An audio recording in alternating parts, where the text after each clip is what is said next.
Bismillahirrahmanirrahim. Assalamualaikum warahmatullahi wabarakatuh. Alhamdulillahi wassalatu wassalamu ala rasulillah wa ala alihi wa sahbihi wa man tabi'ahum bi ihsan ila yaumil qiyamati wa ba'd. Fa inni usi nafsi wa iyyakum bitaqwallah faqad fazal muttaqun. Qala Allah Ta'ala, Allah berfirman, ya ayyuhalladzina amanu taqullaha haqqa tuqatih wa la tamutunna illa wa antum muslimun. Amma ba'd, bapak-bapak dan ibu-ibu jamaah pengajian pengawasan Masjid Al-Hikmah Batik Raja, rahimani wa rahimakumullah.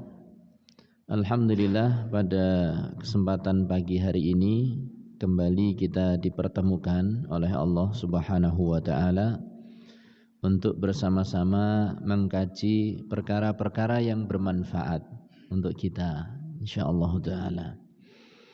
Sebelum saya sampaikan pengajian ini, saya ingin bertanya menawi bapak-bapak dan ibu-ibu. Ya, kalau bapak-bapak dan ibu-ibu atau kita semuanya ya, berada, naudzubillah min dzalik ini. Namanya pertanyaan kan permisalan saja ya. Terombang-ambing di tengah lautan.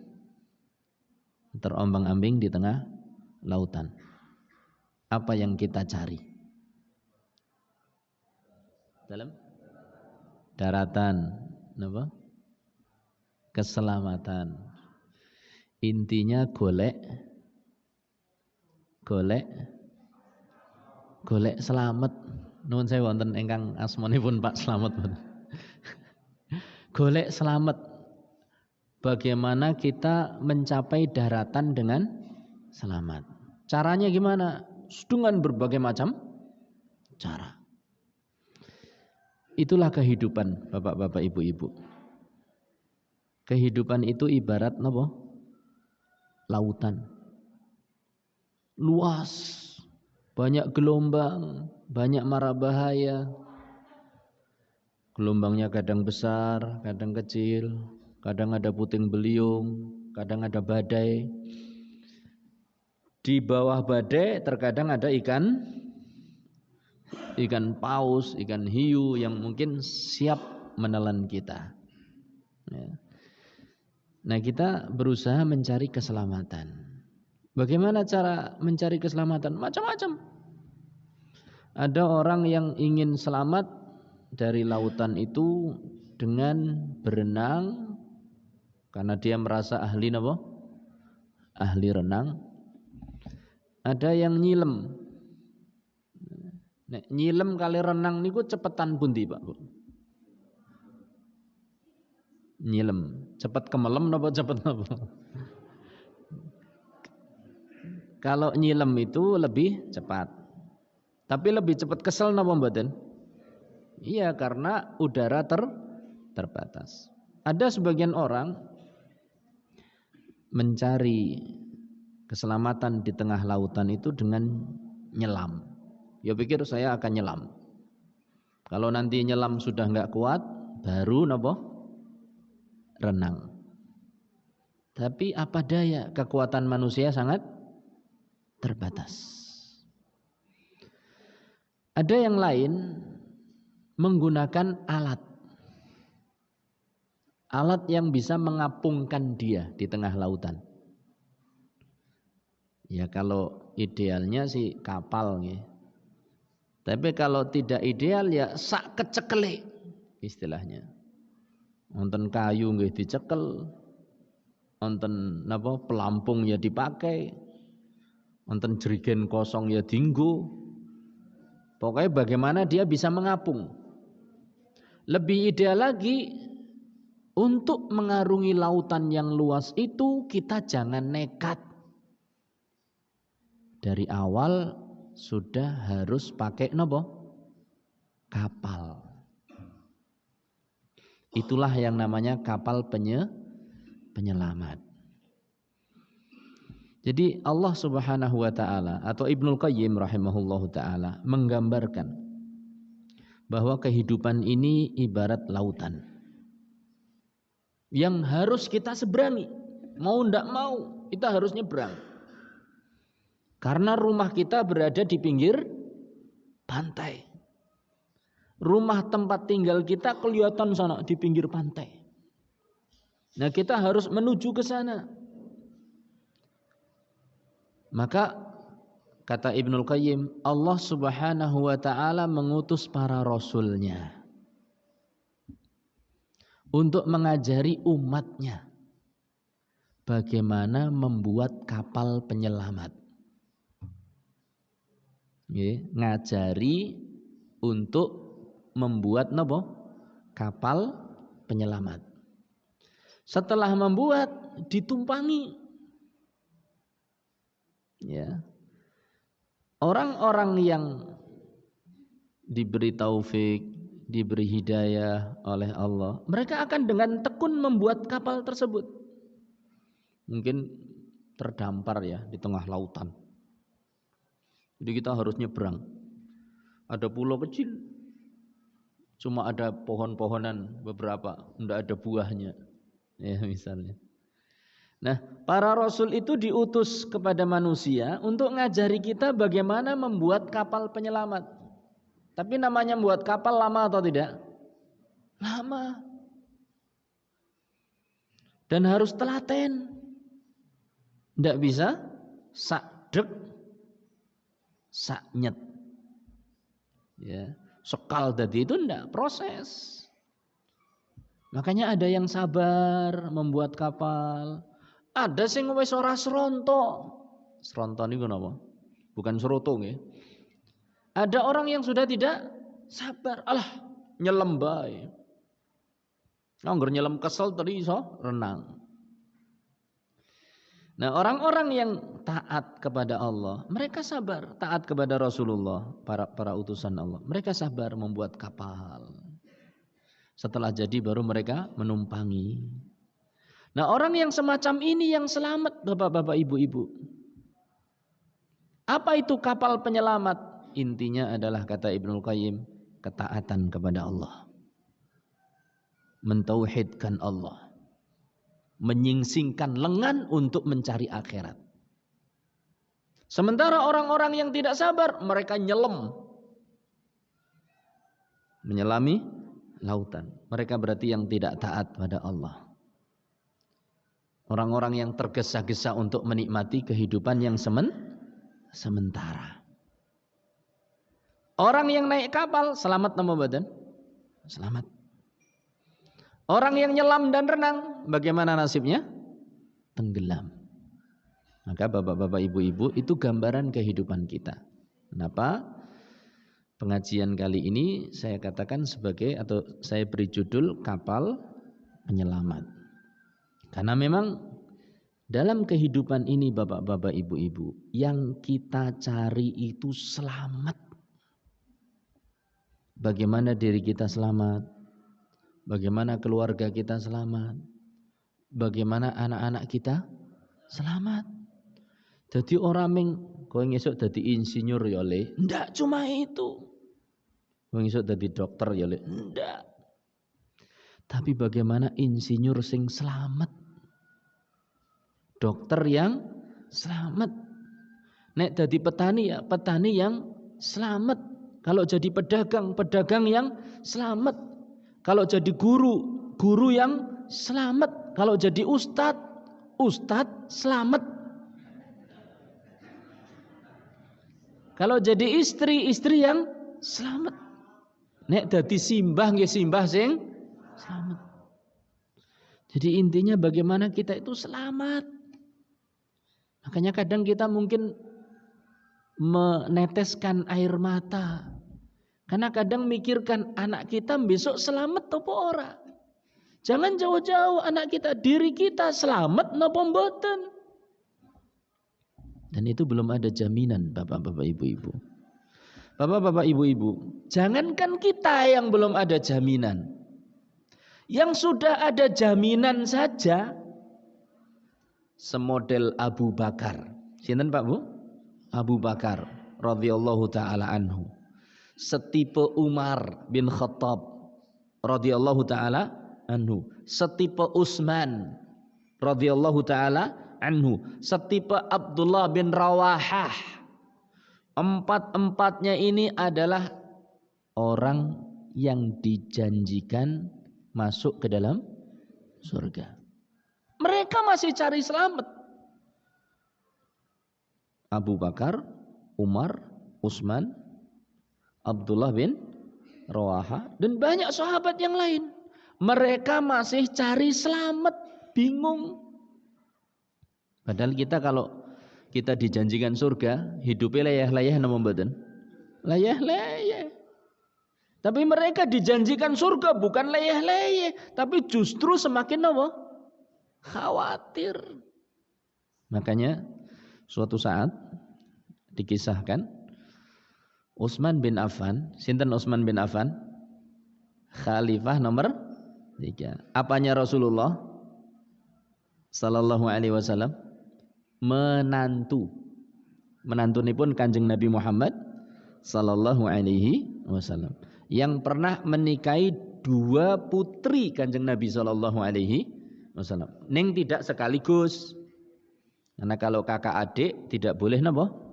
Dipek bareng oleh satu orang. Ya. Kalau kakak adik tidak boleh dipek bareng oleh satu orang. Makanya beliau pernah menikahi putri Rasulullah sallallahu alaihi wasallam. Begitu putri yang satu meninggal, istrinya meninggal, dinikahkan lagi oleh Rasulullah sallallahu alaihi wasallam dengan istrinya yang dengan putrinya yang selanjutnya. Ketika meninggal, Rasul sallallahu alaihi wasallam juga mengatakan kalau ada putri lagi tak nikahkan lagi. Ini menunjukkan Utsman bin Affan luar biasa. Dan Utsman bin Affan ini adalah salah satu calon penduduk surga. Ya. Kata Rasul sallallahu alaihi wasallam, Abu Bakar fil jannah, Umar fil jannah, Utsman fil jannah. Abu Bakar akan masuk surga, Umar akan masuk surga, Utsman juga akan masuk surga. Kemudian beliau menyebutkan beberapa orang sahabat yang nantinya akan masuk ke dalam surga. Suatu saat Utsman bin Affan sedang duduk-duduk di bawah bayangan sebuah bangunan. Utsman bin Affan kaya napa mboten Bapak Ibu? Kaya.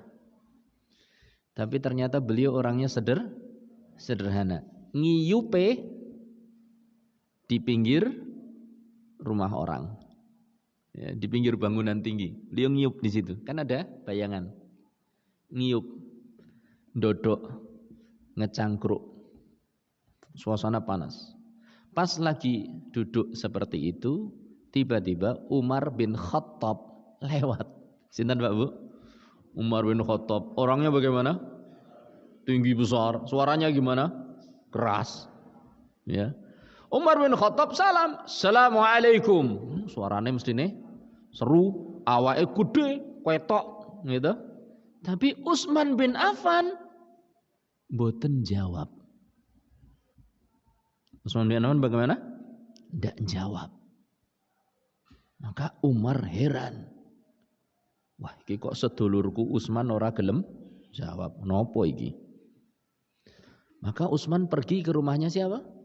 Abu Bakar. Calon penghuni surga menyapa kepada penghuni surga, ranjawab. Terus sowan ke rumahnya penghuni surga, Abu Bakar. Apa kata Umar? Assalamualaikum ya Abu Bakar. Waalaikumsalam. Ma yu'jibuka. Kamu heran enggak wahai Abu Bakar? Sesungguhnya Utsman tak salami ranjawab ramlinguk. Ini codaan apa kepripun nih? Apa kata Abu Bakar? Ayo kalau begitu kita datangi Utsman. Mereka pun berdua akhirnya datang ke tempatnya siapa? Utsman bin Affan. Ini bagusnya tabayun. Cari fakta. Iki mau orang jawab salam, orang melinguk, Kenapa? Jangan kayak saya wis njodaki kowe. Ndak. Itu namanya apa? Prasangka. Makanya ada seperti itu, Abu Bakar langsung ngajak Umar, ayo kalau begitu kita berdua ke tempatnya Utsman, kita tanya. Maka mereka berdua pun mendatangi Utsman bin Affan. Ini setelah sepeninggal Rasulullah sallallahu alaihi wasallam. Kemudian mereka salam kepada Utsman. Kemudian dia pun Abu Bakar bertanya, wahai Utsman, kilo sedulurmu iki, saudaramu ini, katanya tadi salam kepadamu, ndak kau jawab. Ma hamalaka ala dzalik? Apa yang menyebabkan kamu tidak menjawab salamnya Umar? Padahal Umar gede dhuwur suarane seru. Ya, kata Utsman, ma ra'aitu marra wala salam. Subhanallah, saya itu tidak melihat dia lewat dan tidak mendengar dia salam. Jadi saking gedene Umar ora ketok. Salamnya juga tidak kedengar. Nuwun sewu, saya enggak tahu kalau dia lewat dan saya juga tidak mendengar kalau dia salam. Kata Abu Bakar, Shadaqa Utsman. Wahai Umar, apa yang dikatakan Utsman benar. Jadi dia enggak bohong. Dia enggak lihat kamu lewat. Apalagi mendengar kamu salam. Lewatnya saja enggak lihat. Apalagi mendengar salamnya. Kemudian kata Abu Bakar radhiyallahu taala anhu, tentu syaghalaka amrun. Kau bisa sampai seperti itu, sampai enggak lihat Umar lewat. Dalam kurung ya, kita katakan wong awake gede itu ya. Dan tidak mendengar salamnya Umar. Pasti kau sedang sibuk memikirkan sesuatu. Kata Utsman, ajal. Iya benar. Saya lagi sibuk memikirkan sesuatu. Wa madzalik? Apa itu yang menyibukkan kamu sehingga membuat kamu enggak bisa melihat Umar, enggak mendengar salamnya? Kata Utsman bin Affan radhiyallahu taala anhu, tufiya Rasulullah sallallahu alaihi wasallam wa lam nas'alhu man najatu hadzal amri. Rasulullah sallallahu alaihi wasallam sudah meninggal. Sementara kita belum sempat tanya ben selamat sekang urip dunya niku kepripun. Supaya kita ini dalam mengarungi kehidupan dunia selamat itu bagaimana? Kita belum sempat tanya. Jadi itu terangan-angan terus di benaknya siapa? Utsman. Makanya nongkrong be mikir ben selamat iku piye yo? Niku calon penghuni surga. Sementara kita sebagian kita mungkin lelongong-longong ben entuk duit akeh niku priye yo? Ben untunge akeh niku pripun nggih? Bukan tercela, tapi dilanjutkan kalau bisa. Ben entuk duit akeh terus aku selamat. Anggenipun nganggo duit niku kepripun nggih, dilanjutkan. Biar untungnya banyak terus kemudian aku selamat dalam menyikapi keuntungan itu bagaimana ya? Dilanjutkan. Biar aku jadi insinyur terus nanti aku selamat setelah jadi insinyur itu bagaimana ya? Dilanjutkan begitu. Ini tidak tercela. Wong kita hidup di dunia ya mikirin apa? Dunia. Sing jenenge petani ya mikire tani. Sing jenenge nelayan ya mikiripun berlayar. Sing jenenge pedagang ya mikire pedagang. Sing jenenge guru ya mikire ngajar. Sing jenenge dokter ya mikire bagaimana bisa mengobati pasien. Seperti itu boleh, ndak apa-apa. Tapi dilanjutkan kayak pikirannya Utsman niku lho. Dokter sing selamat gimana? Guru sing selamat bagaimana? Anak yang selamat bagaimana? Istri yang selamat bagaimana? Suami yang selamat bagaimana? Pedagang yang selamat bagaimana? Terus begitu. Kayak Utsman, oh ternyata dia mikirkan padahal dia calon penghuni surga. Menantunya Rasulullah sallallahu alaihi wasallam. Kata Rasul sallallahu alaihi wasallam, "Ma darra Utsman ma fa'ala ba'dal yaum." Ketika Utsman bin Affan menginfakkan sekian banyak hartanya dalam perang Tabuk, perang yang penuh dengan kesulitan, ya, Jaisul Usrah, ya. Apa kata Rasul sallallahu alaihi wasallam menanggapi infaknya Utsman? Ma darra Utsman ma fa'ala ba'dal yaum. Utsman mau melakukan apa saja setelah hari ini tidak apa-apa, kata Rasul sallallahu alaihi wasallam. Sudah dikatakan begitu. Ibaratin jenengan misalnya ngimpi ketemu Kanjeng Nabi, ngimpi tok loh, ngimpi tok. Betul-betul Kanjeng Nabi loh, bukan orang ngaku Kanjeng Nabi rambutnya putih nganggo tasbih gede, kemudian apa jenggotnya putih kumis. Nah, Kanjeng Nabi jenggotnya tidak putih, hitam. Kemudian orang itu botak, Kanjeng Nabi tidak botak. Kemudian bungkuk, enggak bungkuk. Ini kita betul-betul mimpi dengan Kanjeng Nabi, bukan setan sing mendo-mendo. Kemudian dia Nabi sallallahu alaihi wasallam misal mengatakan, "Kowe bakal mlebu surga." Niku rasanya kepripun? Seneng. Tapi setelah itu terkadang apa? Leyeh. Ya, saya sudah mimpi ketemu Nabi, saya bakal masuk surga. Oh, siapa yang mau jadi penghuni surga, salaman karo aku. Ning aja lali. Ana tempelane. Ya, saya akeh li nempel, saya cepet mlebu surga. Jadi kadang menggunakan kesempatan dalam kesempitan. Ya, Allahul musta'an. Utsman sudah dijanjikan kayak gitu. Kemudian misalnya Kanjeng Nabi dalam mimpinya, udah kamu mau melakukan apa saja, enggak masalah. Kira-kira gimana? Wah, lamun enakun untalun, mangan opo kabeh di mangan. Ngombe semua jenis minuman. Ketika ditanya, "Loh kenapa kamu mabuk-mabukan? Loh kenapa kamu makan ini?" Kanjeng Nabi ngendika kepada saya dalam mimpi, "Madorro mafa'al tabak dal yaum." Sudah kamu melakukan apa saja rapopo. Itu padahal baru mimpi. Tapi Utsman dikatakan seperti itu, dia hati-hati sekali dalam hidupnya. Hati-hati sekali dalam hidupnya.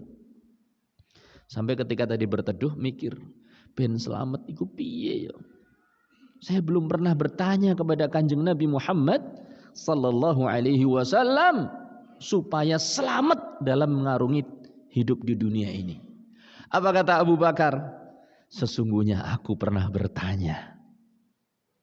Sesungguhnya aku pernah bertanya kepada Kanjeng Nabi Muhammad sallallahu alaihi wasallam. Oh, senang banget Utsman.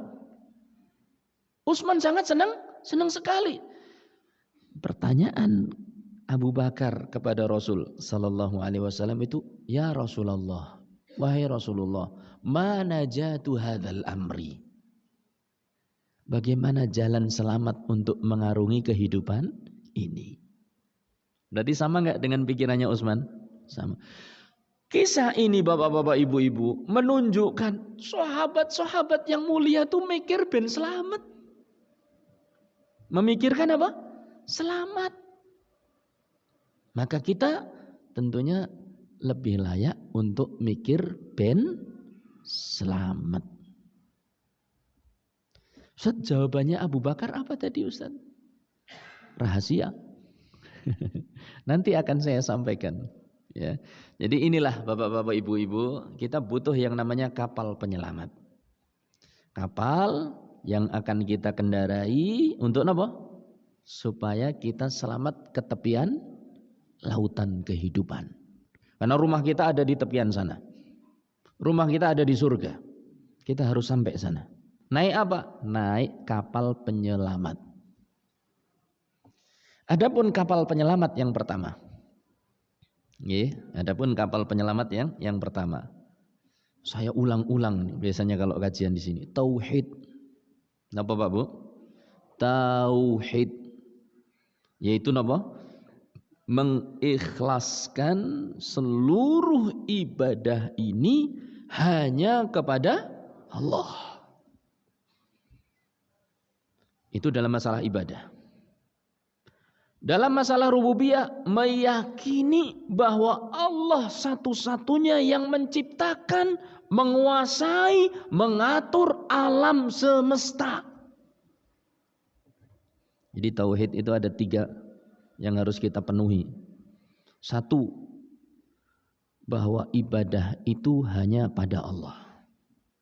Namanya tauhid uluhiyah. Jadi kita ini ibadah semua ini hanya harus kepada siapa? Allah. Inna salati wa nusuki wa mahyaya wa mamati lillahi rabbil alamin. Sesungguhnya salatku. Wa nusuki. Nusuki itu apa?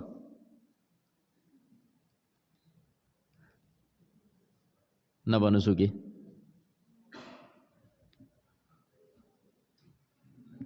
Napa? Wingi lho nembe mawon. Bulan besar. Belehku. Ada yang mengatakan, ulama mengatakan sembelihanku. Ada yang mengatakan ibadahku. Ya. Dan sembelihan termasuk ibadah.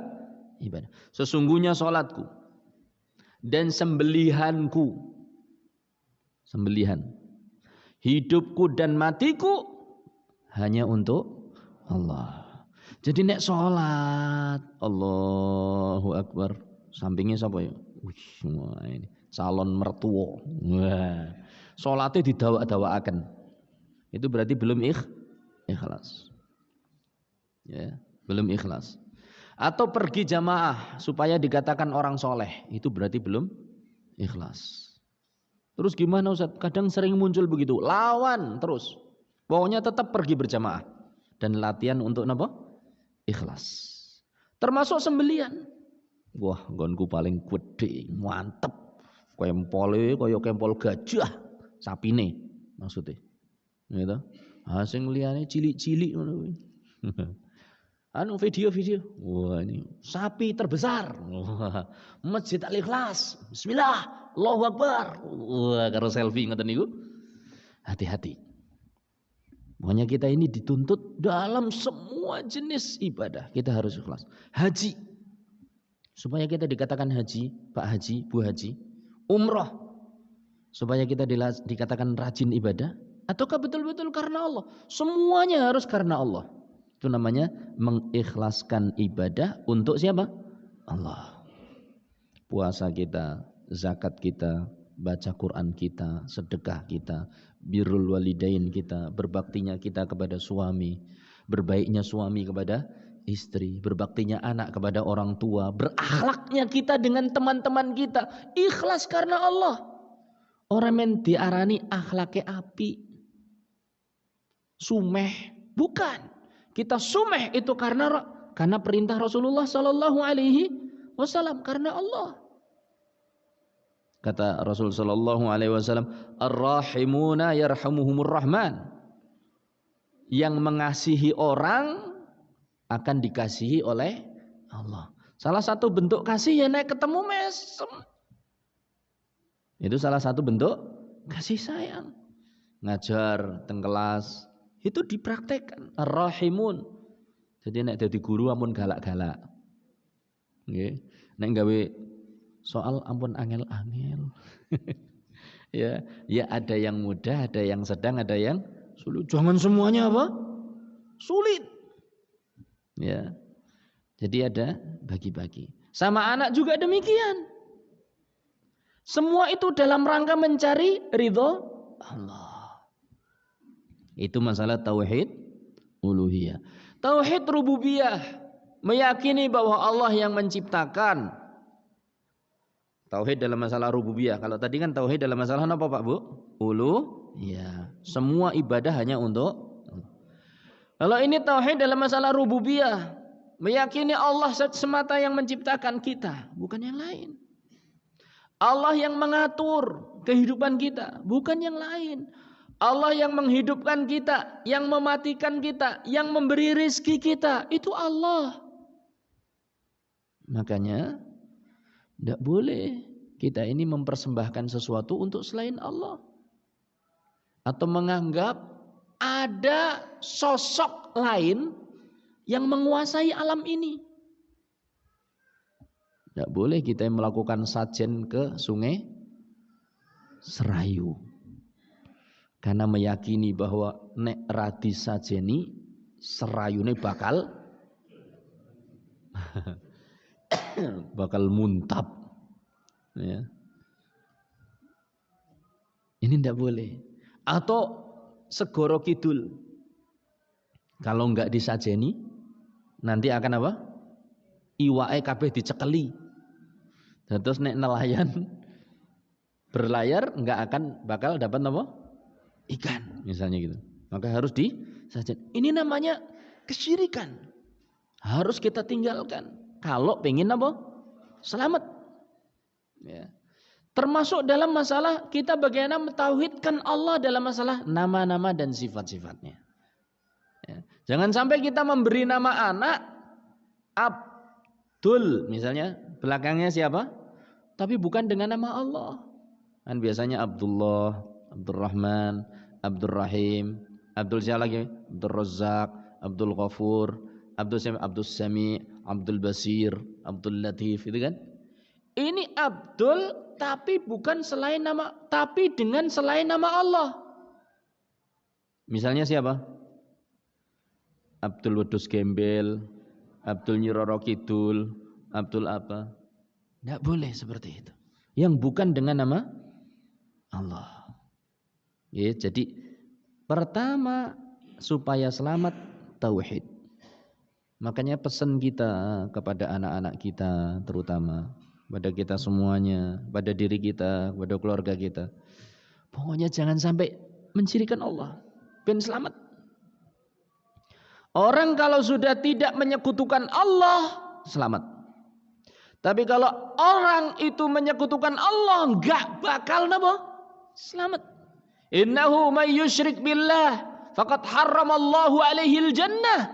Sesungguhnya orang itu kalau sudah menyekutukan Allah, Allah haramkan dari apa?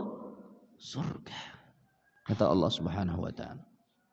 Sesungguhnya orang itu kalau sudah menyekutukan Allah, Allah haramkan dari surga. Kalau sudah diharamkan dari surga berarti selamat napa mboten? Naudzubillah min dzalik. Ini yang pertama. Kapal penyelamat yang pertama. Niku napa? Tauhid. Jadi mari kita benahi keikhlasan kita, niat kita dalam seluruh ibadah-ibadah kita, keyakinan-keyakinan kita. Pokoknya keyakinan-keyakinan yang mandung kesyirikan itu sudahlah dipinggirkan saja. Atau perbuatan-perbuatan yang itu betul-betul dikatakan oleh Rasulullah sallallahu alaihi wasallam sebagai syirik. Misal masang napa? Masang napa? Di atas pintu. Nah, raja. Loh Ustaz, apa itu syirik? Loh Kanjeng Nabi sing ngendika bukan saya. Loh itu kan Ustaz, itu kan apa namanya? Yang kearifan lokal gitu. Itu bukan kearifan lokal, itu kesyirikan lokal. Ya, kalau seperti itu loh, nempel napa raja ben omae aman jarene. Atau ben warunge napa laris, atau ben sawahe aman. Itu namanya kesyirikan.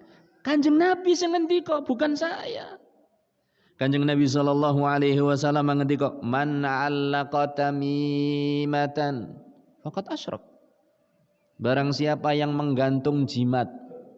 Gantung jimat itu bisa di atas pintu, bisa di napa? Dikalungkan, bisa ditaruh sini, bisa di perut. Atau bisa digembol, masukkan ke peci atau disai atau digawa ngendi? Man 'allaqa tamimatan atau susuk. Ben meseme kinclong ngoten niku. Man 'allaqa tamimatan faqad asyraka. Barang siapa yang menggantung jimat berarti telah melakukan napa? Kesyirikan. Sinten ingkang ngendika? Kanjeng Nabi Muhammad sallallahu alaihi wasallam. Ya kalau kesinggung jangan kesinggung dengan saya. Kesinggung sama siapa? Kanjeng Nabi Muhammad sallallahu alaihi wasallam. Yang seperti itu bukan lagi kearifan namanya, enggak arif itu namanya. Arif itu adalah tahu. Tahu itu namanya arif. Ya, jadi pengetahuan yang baik. Itu namanya kearifan. Kalau tidak tahu ya berarti bukan kearifan. Ini makanya dihindari yang seperti itu. Ya. Alhamdulillah biasanya kalau ada warung itu gantung jimat ben laris. Enggak ada satu masjid pun yang saya amati ben laris. Gantung jimat. Masjidnya kosong ya Pak Takmir lah pripun anggo penglarisan wae po yo. Alhamdulillah belum pernah saya dapati masjid pakai penglarisan.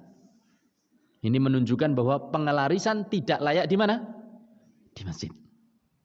Karena masjid adalah tempat peribadatan kepada siapa? Allah. Kita enggak butuh pada penglarisan semacam itu. Caranya bagaimana? Ngaji. Gorak masjidnya saya laris. Dengarkan radio, oh ternyata sholat jamaah ini nggo ngelanang ya, Masya Allah nih, bagus, saya tak datang jamaah. Oh ternyata, dan seterusnya. Ya, ini nomor 1, kapal penyelamat nomor 1 apa Pak Bu? Tauhid. Ya. Mulai sekarang yang masih punya jimat-jimatan, ya masih suka percaya pada tempat-tempat keramat, kemudian apa? Ngasih apa? Sajen, itu ditinggalkan. Toh yang disajeni nggih mboten saged napa? Makan. Kalau makan jenengan kaget napa mboten? Percaya napa mboten? Teman saya pernah. Kita enggak percaya kalau disajeni akan dimakan itu enggak. Teman saya soalnya pernah cerita, ibunya suka ngasih sajen. Jadi di antara kepercayaan ibunya itu roh simbahnya kadang napa? Kondur. Ya. Maka ditaruh sajen. Sajennya apa? Kopi, rokok, jajanan. Nah, teman saya iseng. Wis disajeni ibuke, kopine diseruput. Ngantek separuh luweh. Begitu lihat setelah pulang, "Ki sapa iki sing ngombe kopi?" Kata teman saya, "Lombal mungkin simbah mungkin." Lah, ya ora mungkin nek simbah ngombe kopi. Kowe yo. Lah ibu wis ora mungkin nek simbah kondur ngombe kopi kok tetep di sajeni. Mendingan aku sing disajeni kan gitu. Jadi ternyata yang sajen pun kalau sampai kopinya diseruput itu enggak percaya. Ya. Apalagi setelah kopi habis, jajan habis, rokok habis, ganti duit 10.000. Ya saya ora percaya meneh niku. Wah aku dudu bakul warung malah dibayar. Jadi sebetulnya mereka itu hanya ngikuti kebiasaan. Mereka yakin mbahnya itu nggak bakal pulang, nggak bakal minum kopi. Ya, demikian nggih. Wallahu taala alam. Nomor 1 pokoknya jangan sampai syirik. Kalau ingin selamat jangan sampai syirik. Kalau syirik, naudzubillah min dzalik. Surga akan dinapa? Akan diharamkan bagi pelaku kesyirikan. Nomor 2, mengikuti ajaran Kanjeng Nabi Muhammad sallallahu alaihi wasallam. Derek pitedahipun Kanjeng Nabi Muhammad sallallahu alaihi wasallam. Imam Malik rahimahullahu taala ngendika, "Man arada an-najata." Man arada an-najata. Ini saya ada satu yang kelewat tadi. Ada yang belum terjawab dari pertanyaannya Abu Bakar nggih? Abu Bakar tadi tanya apa kepada Rasulullah sallallahu alaihi wasallam? Wahai Rasulullah, bagaimana cara selamat dalam mengarungi kehidupan dunia ini? Gitu. Pas kisah tadi sama Utsman loh. Apa jawabannya? Saya selipkan. Jawaban Kanjeng Nabi Muhammad sallallahu alaihi wasallam, "Man qabila minni al-kalimah allati aradtuha ala ammi wa huwa raddaha alayya fahuwa lahu najah." Barang siapa yang menerima kalimat yang aku tawarkan, barang siapa yang menerima ucapan yang aku tawarkan kepada pamanku Abu Thalib, yang saat itu dia menolaknya, maka kalimat itu adalah keselamatan baginya. Napa Pak Bu? Barang siapa yang menerima ucapan atau kalimat yang pernah kutawarkan kepada siapa? Pamanku Abu Thalib, dan saat itu dia menolaknya, maka kalimat itu adalah merupakan apa? Keselamatan baginya. Fahuwa atau fahiya lahu najatun. Itu jawaban Rasulullah sallallahu alaihi wasallam ketika ditanya oleh siapa? Abu Bakar radhiyallahu taala anhu. Kalimat apa kira-kira Pak Bu yang ditawarkan oleh Rasul sallallahu alaihi wasallam kepada pamannya Abu Thalib? Kalimat la ilaha illallah, kalimat tauhid. La ilaha illallah ditawarkan pada pamannya Abu Thalib menjelang meninggalnya. Datang Rasulullah sallallahu alaihi wasallam kepada pamannya Abu Thalib, "Ya am, wahai pamanku, kul, katakanlah la ilaha illallah." Katakanlah la ilaha illallah, kalimatan, sebuah kalimat, sebuah ucapan wahai pamanku. Uhaju biha laka indallah. Aku akan bela kamu mati-matian di hadapan Allah dengan kalimat tersebut. Aku akan bela engkau di hadapan Allah kelak dengan kalimat tersebut. Tapi ternyata pamannya mau atau tidak Pak Bu? Tidak mau. Karena di situ ada kroni-kroninya. Wis ora gelem maning apa karo agamane kakek moyang? Wis ora gelem maning apa? Akhirnya Abu Thalib merasa rikuh untuk mengucapkan kalimat napa? La ilaha illallah. Jadi di situ ada Rasulullah sallallahu alaihi wasallam, ada kroni-kroninya Abu Thalib. Rasul sallallahu alaihi wasallam menawarkan la ilaha illallah, kroni-kroninya mengatakan, wis ora gelem maning apa karo agamane simbahe? Wis ora gelem maning apa? Wis beboh apa? Begitu. Akhirnya Abu Thalib tidak mau mengucapkan karena rikuh. Ewoh pakai ini penyakit berbahaya kalau dalam masalah tauhid. Ya. Anu kancane pada anu kabeh kancane. Karo Nyai Serayu. Nyong mosok ora sih ya izin. Niki ewoh pakai ewoh. Wong arep selamat dadak izin. Jadi semua teman-temannya melakukan sesaji untuk sing bau reksa. Ya. Kemudian dia ayo. Aduh, angger ora sajen ketone ewuh pekewuh. Kita enggak bakal selamat kalau begitu. Yang selamat bagaimana? Numpak kapal. Tinggalkan ini. Naik kapal keselamatan tauhid. Nuhun sewu kalau itu saya enggak bisa. Kalau kerja bakti saya bisa. Kerja bakti resik-resik kampung, bangun masjid, bangun jembatan, bangun jalan, saya siap nyumbang. Tapi kalau ini saya tidak bisa. Yang seperti itu hanya untuk Allah nanti. Nanti hari raya kurban saya mau untuk Allah, tapi bukan untuk Nyi Serayu. Ya, dan yang lain-lain. Nah ini Abu Thalib saat itu ditawari la ilaha illallah, tapi mboten purun. Mboten kersa napa mboten purun? Mboten kersa. Ewuh mekewuh. Akhirnya apa akibatnya? Abu Thalib disiksa dengan siksaan yang paling ringan di antara penduduk-penduduk neraka yang lainnya. Napa? Diletakkan bara api di bawah telapak kakinya. Tapi apa yang terjadi? Otaknya mendidih. Tidak bisa masuk surga. Gara-gara menolak kalimat apa? La ilaha illallah. Menolak tauhid. Maka sekali lagi kapal penyelamat yang pertama adalah kalimat tauhid. Kalimat la ilaha illallah. Banyak-banyak ucapkan. Dan banyak-banyak amalkan. Cara mengamalkan bagaimana? Tidak beribadah kecuali hanya kepada Allah saja. Nomor 2. Napa wau?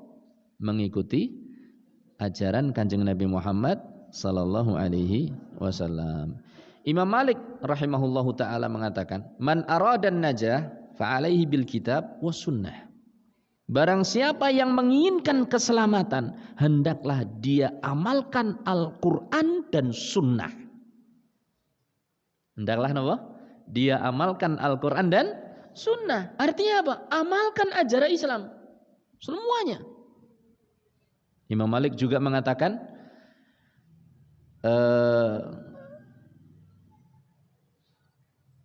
sunnatu Rasulillah sallallahu alaihi wasallam kasafinatin Nuh.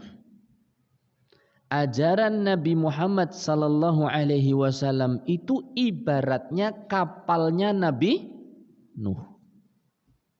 Man raqibaha najah.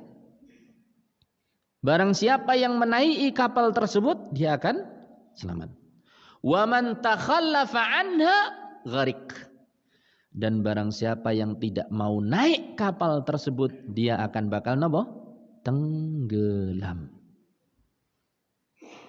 Apa kata Imam Malik tadi? Ajaran Kanjeng Nabi Muhammad sallallahu alaihi wasallam ibaratnya kapalnya Nabi Nuh.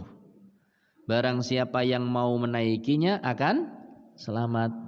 Barang siapa yang enggak mau naik akan tenggelam. Maka bapak-bapak, ibu-ibu, mari kita berusaha untuk mengamalkan ajaran Kanjeng Nabi Muhammad sallallahu alaihi wasallam. Ustaz, ajaran Kanjeng Nabi napa jenggot? Bukan hanya jenggot. Semuanya. Mulai dari ajaran yang kaitannya dengan apa? Hati. Dan ajaran yang kaitannya dengan apa? Lisan. Dan ajaran yang kaitannya dengan anggota badan. Kalau jenggot, kalau bapak-bapak pernah melihat orang jenggoten atau mungkin celana congklang, itu hanya sebagian ajaran. Kalau mengamalkan baik sekali, masya Allah. Laung jenggote ming siji, laung siji kapal keselamatan. Walaupun siji jadi gandolan biar napa? Ben selamat. Kita latihan. Ya, latihan untuk melakukan diantara ajaran Nabi Muhammad sallallahu alaihi wasallam. Ustadz, ajaran Nabi apa sifatnya yang seperti itu? Enggak. Salat itu juga ajaran Kanjeng Nabi Muhammad sallallahu alaihi wasallam. Apalagi haji itu juga ajaran Kanjeng Nabi Muhammad sallallahu alaihi wasallam, itu kapal penyelamat. Umrah itu kapal penyelamat.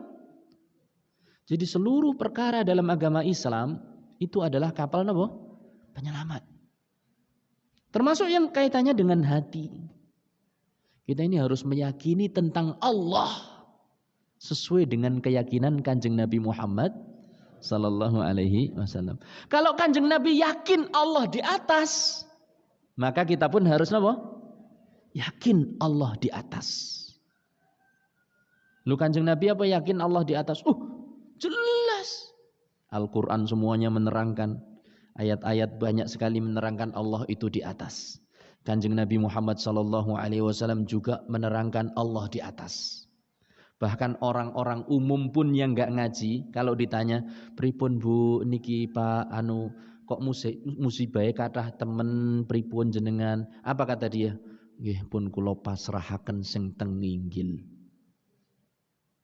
Kula pasrahaken dumateng ingkang wonten nginggil. Iya atau enggak? Kita sering dapatkan begitu. Kemudian kalau kita berdoa, tangan kita kemana? Ke atas. Berarti kita meyakini Allah itu di atas. Peristiwa nuzulul Quran, turunnya Al-Quran, dari mana ke mana? Dari atas ke bawah. Jadi menunjukkan semua bahwasanya Allah itu di mana?